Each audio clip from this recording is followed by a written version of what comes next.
Agree. And in short, I would call it my 100 diamond story. I had the same Tell resistance. me. Tell me. You want to know the 100 diamond Yeah. story?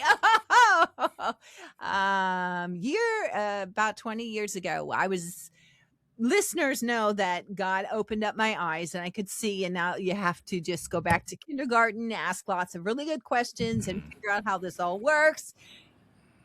So in my learning, he took me to what I call this blue farmhouse in the spirit realm. There's lots of different mansions, universities, all places we continue to learn throughout everything that encompasses eternity. And so I was in this place. It was in my relationship with having the spirit realm open to me, but I didn't have anybody that I could talk to about it. So it felt isolated. I couldn't talk to anybody about it. People thought you were weird, nuts, fruits, and flakes, the whole thing, and so what do you do? So I'd go every day in my morning time with the Lord to this blue farmhouse, and he'd teach me and talk to me, and it was great.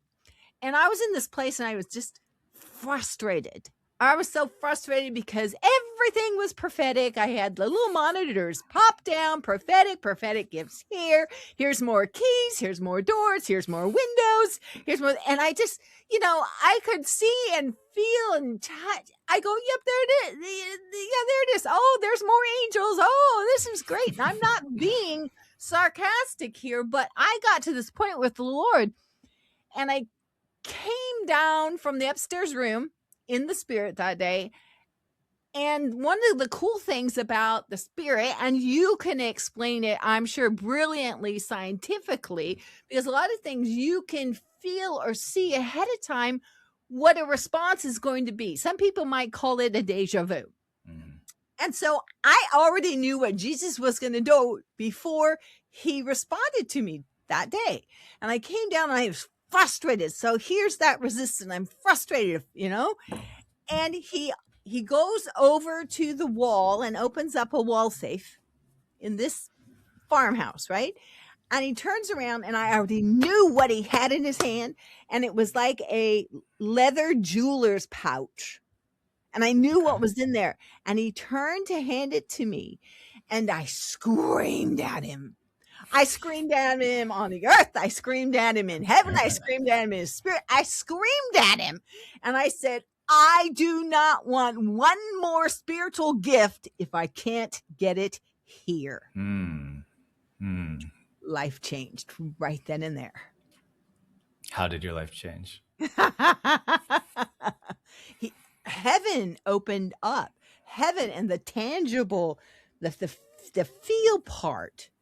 Because in your explanation of us as conduits, I would explain a conduit is that my spirit inside me, because our soul is both in the unseen and the seen. Our soul is the conduit. So if something, let me put it simple. If an angel walks in the room and lays its hand on my shoulder, what it will do is my spirit will recognize it and it will speak to my soul, the conduit, and all of a sudden I'll be able to feel the tangible weighted pressure.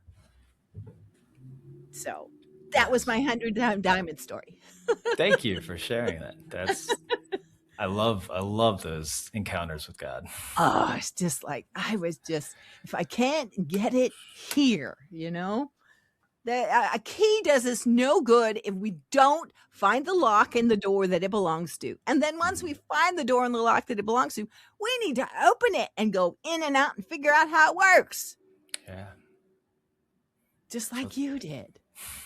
So let's continue to talk about resistance. And the picture that you shared with us, it was an up and down large squiggly line of when we go up in emotion and down, that's our resistance. When we're not staying on, we'll use it as a straight line of the flow. Yeah, that is what that Philip showed us, and he explained it scientifically, which is excellent. So one of the questions that I had is, do you believe God brings in resistance to promote our growth?